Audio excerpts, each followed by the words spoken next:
BJP के लोग जो ज्यादा चिल्ला रहे हैं ना, आप अच्छी तरह सुन लो।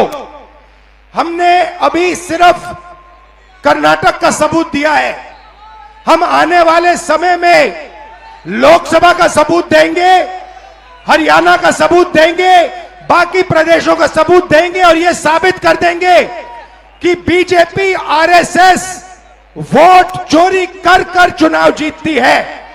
तो राहुल गांधी के इस बयान से स्पष्ट है कि वोट चोरी का जो उनका पर्दाफाश है वो अभी जारी रहेगा और राहुल गांधी का जो अगला बड़ा खुलासा या अगला बड़ा एक्सपोजे हरियाणा से हो सकता है, जैसा कि उन्होंने बिहार में वोटर अधिकार रैली के दौरान बताया।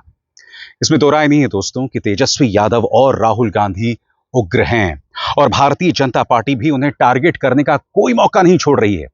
रेवंत रेड्डी और एमके स्टालिन, तेलंगाना के मुख्यमंत्री और तमिलनाडु के मुख्यमंत्री भी वोटर अधिकार रैली में पहुंचे और भारतीय जनता पार्टी और उसका पालतू मीडिया लगातार यह प्रोपेगेंडा कर रहा है कि ये दोनों ही शख्सियत जो पहुंचे हैं वो बिहार विरोधी हैं, यानी कि एक इमोशनल कार्ड खेलना बिहारी अस्मिता के नाम पर। मगर इंडिया गठबंधन को इसके लिए तैयार रहना चाहिए, क्योंकि उससे भी बड़ा कार्ड तेजस्वी यादव खेल रहे हैं, ये कहते हुए कि दो गुजरातियों की तानाशाही को आम बिहारी बर्दाश्त नहीं करने वाला है। ये लोग चाहते हैं कि बिहारियों को चूना लगा दें। बिहारियों को चूना लगा देगा? बिहारी लोग तो खैनिया में चूना रगड़ देता है, उड़ा करके झाड़ देता है चूना को। ये लोग चाहते हैं बाहर से कुछ लोग, दो व्यक्ति आ करके हमारे बिहार के वोटरों का नाम काट दें, लेकिन राहुल गांधी जी, प्रियंका जी और हम सब लोग मिलकर के किसी भी बिहारी भाई बहनों का वोट से नाम कटने नहीं देंगे। चाहे जो कुर्बानी हम लोगों को देनी होगी उस कुर्बानी को हम लोग देने का काम करेंगे। मगर जैसे मैंने कहा, जैसे ऐसे चुनाव करीब आ रहा है, भारतीय जनता पार्टी का प्रोपेगेंडा शुरू हो गया है और मैं आपका ध्यान खींचना चाहूंगा दोस्तों टाइम्स नाउ नव भारत की इस खबर की तरफ। सबसे पहले ये खबर क्या कह रही है, इस पर गौर किया जाए। जनगण मन, आज चुनाव हुए तो बिहार में किसकी सरकार? एनडीए को 136, महागठबंधन को 75, अन्य 6, कांटे की टक्कर वाली सीटें 26, कुल 243। यानी कि अभी से ही एनडीए को विजयी घोषित कर दिया है गोदी मीडिया ने। जैसे मैंने कहा दोस्तों, ये शुरुआत है और मेरे शब्दों पर गौर कीजिएगा, ये महज शुरुआत है। आने वाले दिनों में आप देखिएगा महज टाइम्स नाउ नव भारत नहीं, जो कि गोदी मीडिया की साक्षात मिसाल है, कई न्यूज चैनल्स ऐसा करने वाले हैं। मैंने आपसे क्या कहा था? बेशक वोटर अधिकार रैली में राहुल गांधी, तेजस्वी यादव को जबरदस्त प्रतिक्रिया मिल रही है, मगर उसका मुकाबला बहुत गंभीर है। उसका मुकाबला जिन ताकतों के साथ है उनके साथ जीतना नामुमकिन है। उसका मुकाबला है भाजपा की एजेंसीज के साथ, उसका मुकाबला है चुनाव आयोग के साथ, क्योंकि मुख्य चुनाव आयोग ज्ञानेश गुप्ता जो हैं वो साफ तौर पर भारतीय जनता पार्टी के मानव प्रवक्ता के तौर पर काम कर रहे हैं, कथित तौर पर।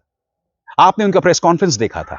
एसआईआर की पूरी प्रक्रिया में पारदर्शिता की जो कमी है हम सब जानते हैं, मगर चुनाव आयोग उसे संबोधित ही नहीं करना चाहता है। बिहार के अंदर क्या हो रहा है? जो जिंदा है उन्हें मार दिया गया है। 65 लाख जो डिलीटेड लिस्ट है उसमें ढेरों सवाल हैं, मगर उसे संबोधित नहीं किया जा रहा है। इसीलिए राहुल और तेजस्वी की चुनौती बहुत मुश्किल है। आइए सुनते हैं राहुल गांधी ने क्या कहा कि भाजपा और चुनाव आयोग ये ना सोचे कि बैंगलोर खुलासे के बाद सब कुछ बंद हो गया, क्योंकि अब मैं और भी ज्यादा खुलासे करने वाला हूं, यानी कि चुनाव आयोग के लिए और भी बड़ा सिरदर्द। यकीनन दोस्तों राहुल गांधी और भी तैयारी के साथ उतरेंगे और चुनाव आयोग भी, भाजपा भी और पूरा गोदी मीडिया और तैयारी के साथ उतरेगा। कर्नाटक में हमने सबूत देके दिखाया है कि बीजेपी ने चोरी की है। उससे पहले मैंने नहीं बोला कि बीजेपी और इलेक्शन कमीशन चोरी कर रहे हैं, मगर सबूत के बाद मैंने बोला है। और अब मैं आपको बताना चाहता हूं, और अच्छी तरह बीजेपी के लोग जो ज्यादा चिल्ला रहे हैं ना, आप अच्छी तरह सुन लो। हमने अभी सिर्फ कर्नाटक का सबूत दिया है, हम आने वाले समय में लोकसभा का सबूत देंगे, हरियाणा का सबूत देंगे, बाकी प्रदेशों का सबूत देंगे और यह साबित कर देंगे कि बीजेपी आरएसएस वोट चोरी कर कर चुनाव जीतती है। सबसे बड़ी बात, राहुल गांधी पारे को नीचे नहीं ला रहे हैं, तापमान को नीचे नहीं ला रहे हैं। कल मुजफ्फरपुर में उन्होंने कहा कि अमित शाह, प्रधानमंत्री और चुनाव आयोग मिलकर आपका वोट चुरा रहे हैं। सुनिए किस तरह से उन्होंने इस तिकड़ी पर प्रहार किया, सुना जाए। और ये भैया हम 100% आपको दिखाएंगे आने वाले समय में कि नरेंद्र मोदी, अमित शाह और चीफ इलेक्शन कमिश्नर वोट चोरी कर रहे हैं। मैं आपको बता रहा हूं, जो हमने प्रेस कॉन्फ्रेंस किया, जो आपने माधेपुरा के बारे में देखा, वो हम आपको अगले 6 महीने में एक जगह नहीं अनेक जगह दिखाएंगे कि इन्होंने लोकसभा में, विधानसभा में चोरी का मॉडल बना रखा है। उसको पहले इन्होंने गुजरात मॉडल नाम दिया था। वो अर्थव्यवस्था का मॉडल नहीं था, वो चोरी का मॉडल था, वोट चोरी का मॉडल था। उन्होंने उसको पूरे देश में फैला दिया है।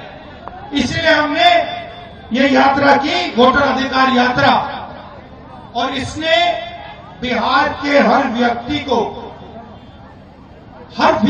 बता दिया है, समझा दिया है कि बिहार में वोट चोरी करने की कोशिश हो रही है। और अब बच्चा बिहार का बच्चा वोट चोरी नहीं होने देगा। आप वोट चोरी होने दोगे? आप खड़े हो जाओगे? आप नरेंद्र मोदी, अमित शाह को वोट चोरी करने दोगे? सवाल नहीं उठता, क्योंकि क्रांति बिहार में शुरू होती है। ये अब बिहार से पूरे देश में फैलेगा। आप देखना, चंपारण में आपने रास्ता दिखाया था, अब आप देश को यहां से दिखाओगे राजनीति कैसे होती है, वोट चोरी कैसे बंद होती है। बिहार दिखाएगा, बिहार के युवा दिखाएंगे नरेंद्र मोदी को।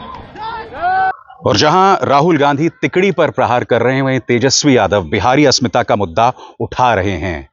उन्होंने सीधा प्रहार किया है एक बार फिर अमित शाह और प्रधानमंत्री नरेंद्र मोदी पर। याद कीजिएगा, इससे पहले अपनी सभा में उन्होंने क्या कहा था। उन्होंने कहा था कि जुदो तानाशाही गुजरातियों के सामने आम बिहारी नहीं झुकने वाला। और मुजफ्फरपुर में एक बार फिर उन्होंने इस मुद्दे को उठाया, मगर थोड़े अलग अंदाज में। सुनिए तेजस्वी क्या कह रहे हैं। बड़ा बेईमान है ये लोग, फर्जी लोग हैं ये लोग। क्या क्या चोरी कर रहा है, क्या क्या टेक्निक अपना रहा है। बताइए, 2 लोग गुजरात के तय करेगा कि बिहार में कौन बिहारी वोट देगा। ऐसा चलेगा? जोर से बोलो, ऐसा चलेगा?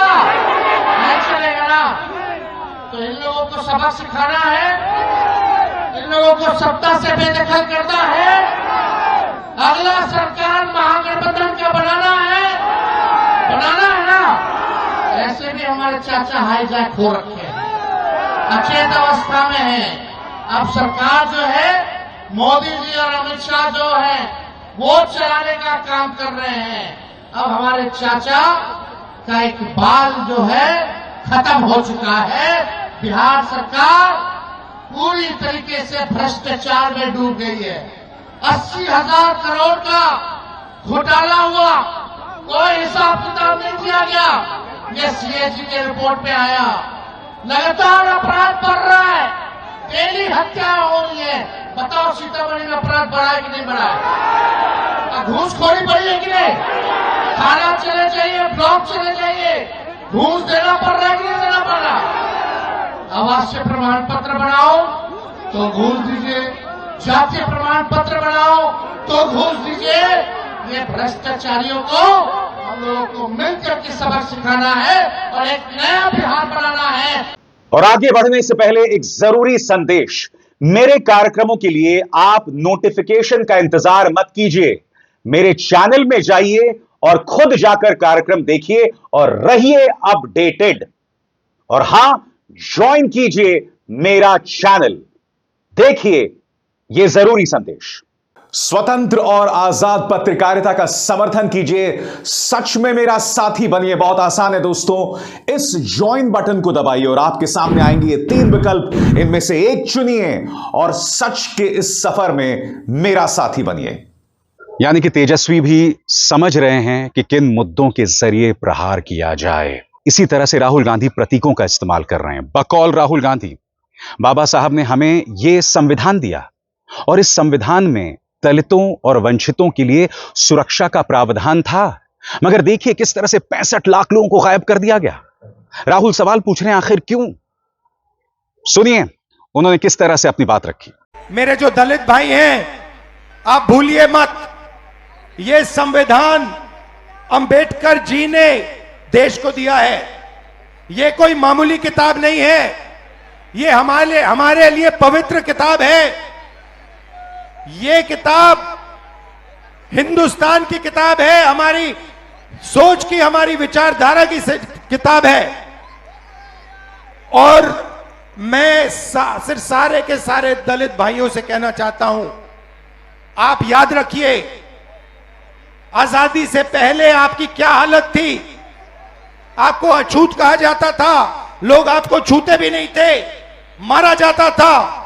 जो भी आपको अधिकार मिले हैं, जो भी अधिकार आपको मिले हैं, संविधान के कारण मिले हैं। संविधान ने आपको अधिकार दिए हैं और ये बीजेपी के लोग ये सारे के सारे अधिकार आपसे और ईबीसी से और पिछड़ों से छीनना चाहते हैं। भाइयों और बहनों, 65 लाख वोट कटे हैं। लिस्ट निकालिए और देखिए, उसमें ईबीसी है, दलित है, अल्पसंख्यक है, पिछड़े वर्ग के लोग हैं, गरीब लोग हैं, किसान हैं। उसमें एक अमीर व्यक्ति का नाम नहीं है, एक अमीर व्यक्ति का नाम नहीं है। वोट चोरी ये गरीबों से कर रहे हैं क्योंकि ये आपकी आवाज को दबाना चाहते हैं। और मैं स्टेज से आपको कहना चाहता हूं, ये आपकी आवाज को कभी नहीं दबा पाएंगे। हम आपके साथ खड़े हैं। और राहुल गांधी बार बार उस नारे को लगाते हैं, वोट चोर गद्दी छोड़, और हर गुजरते दिन के साथ ये नारा बुलंद हो रहा है। मगर जाहिर सी बात है, जो प्रतिक्रिया राहुल गांधी को जमीन पर मिल रही है, गोदी मीडिया के चुनावी सर्वेज में नहीं दिखाई देता। और जैसे कि आप देख सकते हैं, गोदी मीडिया के इस चुनावी सर्वे में पूरी तरह से खत्म है महागठबंधन। जबकि आपको याद होगा, पिछली बार जब चुनाव हुए थे 2021 में, तब क्या हुआ था, याद है आपको? तब तेजस्वी यादव आखिरी 2 महीने में उतरे थे, फिर भी सिंगल लार्जेस्ट पार्टी बनकर उभरे। अब मैं आपसे एक सवाल पूछना चाहता हूं, मैं क्यों टाइम्स नाउ नव भारत के इस सर्वे पर सवाल उठा रहा हूं। तेजस्वी यादव आखिरी 2 महीने नहीं, पिछले काफी महीनों से मैदान में हैं। ऊपर से राहुल गांधी भी वोटर अधिकार रैली कर रहे हैं। नीतीश कुमार की लोकप्रियता नीचे जा रही है। भारतीय जनता पार्टी के पास कोई चेहरा नहीं है, फिर भी एनडीए को 136 सीटें मिलेंगी। यह आत्मविश्वास गोदी मीडिया के पास आता कहां से है? और राहुल गांधी इसीलिए अपने नारे को बुलंद कर रहे हैं, वोट चोर गद्दी छोड़। सुना जाए क्या कहा उन्होंने आज। आपने पूरी की पूरी शक्ति इस यात्रा में डाल दी। छोटे छोटे बच्चे आ रहे हैं, इतने बड़े बच्चे आ रहे हैं, मेरे कान में कह रहे हैं नरेंद्र मोदी वोट चोरी करता है, नरेंद्र मोदी वोट चोरी करता है। वोट चोर गद्दी छोड़, वोट चोर, वोट चोर। और फिर अपने इस नारे में, अपनी इस बात में वो बिहार की जनता को भी शामिल करते हैं। वो कहते हैं कि बिहार की जनता को आप मामूली मत समझो, वो इस वोट चोरी को होने नहीं देगी। सुनिए किस तरह से इस बात को रखते हैं राहुल। हमें मालूम है कि ये बिहार में चुनाव चोरी करने की कोशिश कर रहे हैं, इसीलिए हमने वोटर अधिकार यात्रा यहां शुरू की है कि इन लोगों को, इलेक्शन कमिश्नर को पता लग जाए कि बिहार की जनता होशियार है, सावधान है और बीजेपी और इलेक्शन कमीशन को बिहार में एक वोट चोरी नहीं करने देगी। यकीनन दोस्तों, इंडिया गठबंधन की चुनौती बहुत मुश्किल है, क्योंकि अभी तो आपने सिर्फ गोदी मीडिया को देखा, वो गोदी मीडिया जो चुनाव प्रचार में अभी से उतर गया है। क्योंकि डिबेट्स की जो पूरी भाषा है वो किसके पक्ष में है? भाजपा के पक्ष में। ये आप लगातार देख रहे हैं। निशाना किस पर है? राहुल पर है, तेजस्वी पर है। कोई सवाल नहीं पूछा जा रहा है एनडीए गठबंधन से जिसमें जूतम पैजार चल रही है, जिसमें इतने विरोधाभास हैं, इसकी चर्चा कभी नहीं की जाएगी। बिहार में आए दिन लूट, डकैती, बलात्कार हो रहे हैं, तमाम हदें पार हो रही हैं, लॉ एंड ऑर्डर को लेकर धज्जियां उड़ी हुई हैं, रेप के ऐसे विभत्स केस आ रहे हैं जिसकी आप और हम कल्पना भी नहीं कर सकते हैं। मगर क्या जंगलराज शब्द का इस्तेमाल कोई करता है? बिल्कुल नहीं करता है। क्यों? क्योंकि जब आप प्रचार के जरिए ये बातें नहीं कहते हैं तो जनता तक इसका संदेश नहीं पहुंचता। और ऊपर से चुनाव आयोग का अपना रवैया जो पारदर्शिता से कोसों दूर है, जो अपने आप में कितनी बड़ी त्रासदी है। अभिसार शर्मा को दीजिए इजाजत। नमस्कार।